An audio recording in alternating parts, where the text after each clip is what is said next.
final hour just after 3 p.m. Eastern time. Let's get started. Let me bring up the screen share. Let's get some chat running here. Make sure we're live. Everything's coming through loud and clear. Let's get out of this.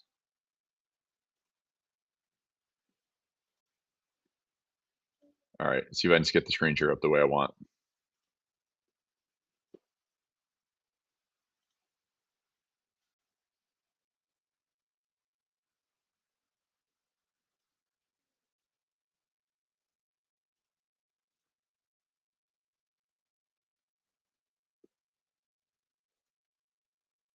All right, bear with me.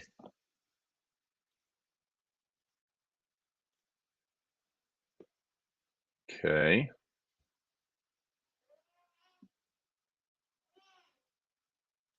What the heck? All right, hang on a second. Let's go screen share.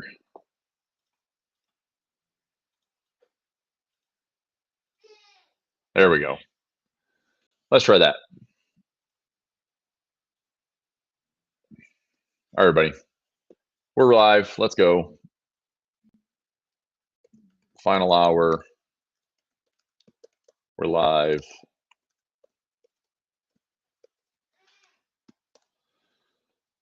Okay. So a couple things for today. We had a pretty busy daily profit play. I may have even over traded a little bit this morning, but so far looking pretty good. I have a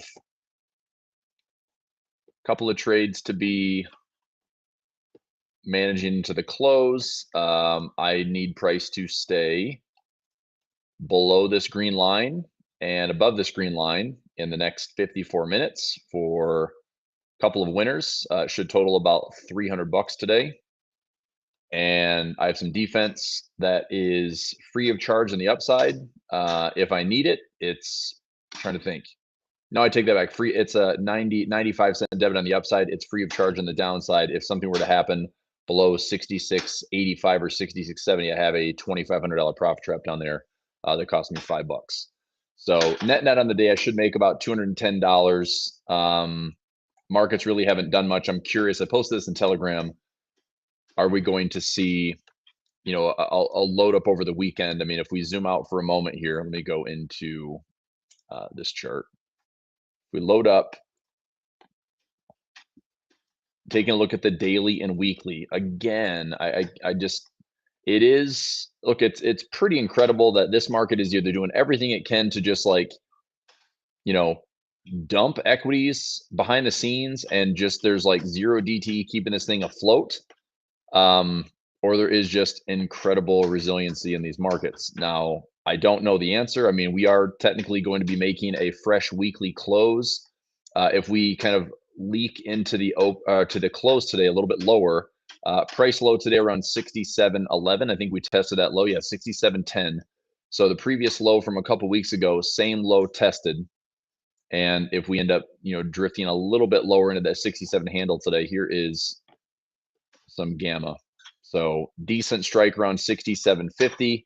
Once we had the initial movement this morning, I mean, it was an aggressive gap lower plus some push, came right back in to neutralize, and it's just been holding that 67.70 handle today so far. Like I said, prices for me pretty safe as long as we stay below 68.30. And then to the downside, I'd like to make sure that we can hold that 6,700 handle. My strikes are 66.90 and lower. Profit traps, I mean, this is one thing I look at today.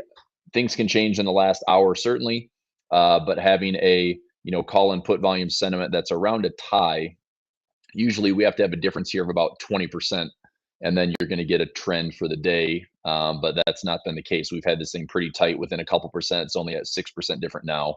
So we'll see what the final hour looks like. So, hey, Gerald, how are you, man? Hey, Steve. Nice to see everybody. I am live. Yes, we're on Telegram. Posted that this afternoon. Close out a trade this afternoon on Target for Project Options Edge. We had a nice winner. We got in for like $1.90, closed it for 19 or 18 cents today, taking some profit there. Ended up having a winner on AVGO today for newsbreakers. There was no risk to the upside, and we got paid 53 cents a contract for just this little broken wing butterfly structure. Profit trap was not happening, so we didn't obviously go down to the profit trap level. That's wanted to take a look at Costco. Costco had a decent pullback, but wow, what a surge today. 1.7%. That's a pretty decent pop on 0DTE. 3.36% to the upside today.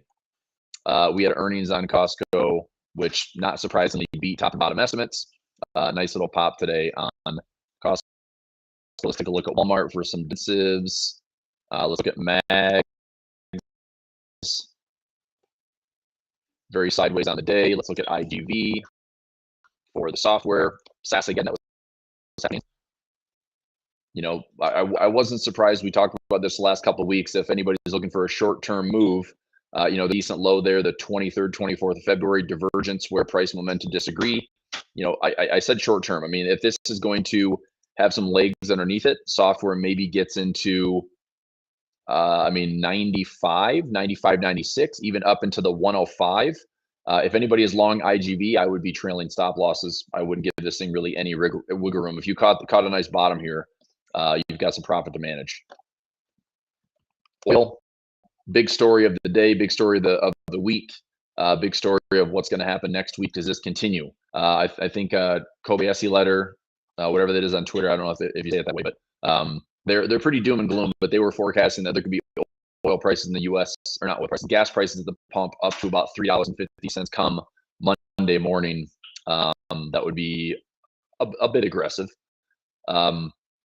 270 out here in Utah, that's now up to $3 in just a couple of days. So it's a big jump. I mean, it's a 67% high right now, and this is not something I would say let's call the top in oil. I have no idea. You know, I mean, 20% of the global supply is disrupted.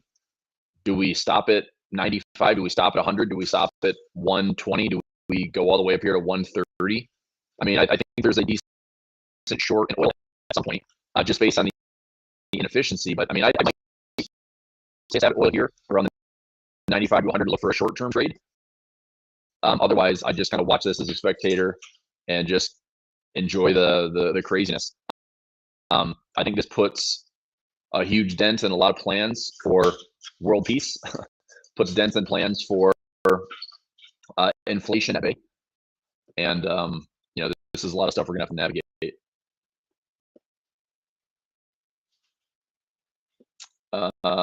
Chris, you're cutting out. All right, sorry about that. Well, I'm pushing at 1080. I'm on Wi-Fi. Maybe the best connection.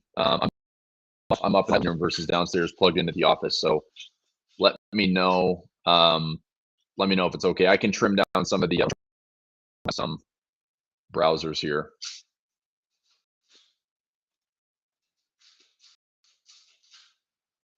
Okay. I'll trim down the browsers a little bit heavier. Mix contained. See if it's better. All right. 13 price is selling off a little bit. Oh man, that would have been a nice short today. Shoot. Let me check on something really quickly here. 67 by 45. Really? What's a bear put spread? 210 make two. I'm just kidding. I don't take a trade. I wrote it on pretty probability. Drop for the expected move. I mean, right now, market makers, brokers expect move about 67.30 on the downside, 67.70 on the upside. I was looking like every instance if I win, we're trading around 66.50. I mean, if we finish lower, I don't know. Yeah, I don't think that's worth the risk necessarily. If we keep back up here to like 70, let's see what we have 70. Like a trade, this would be 120 wide.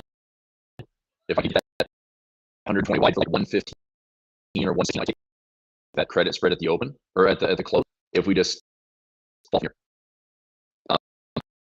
if we just continue to drop a little bit. Let me see how low risk I can get this thing. So we're trading at 51 right. Still choppy, worse cutting out. All right, hang on a second. Let me just. Camera's gone.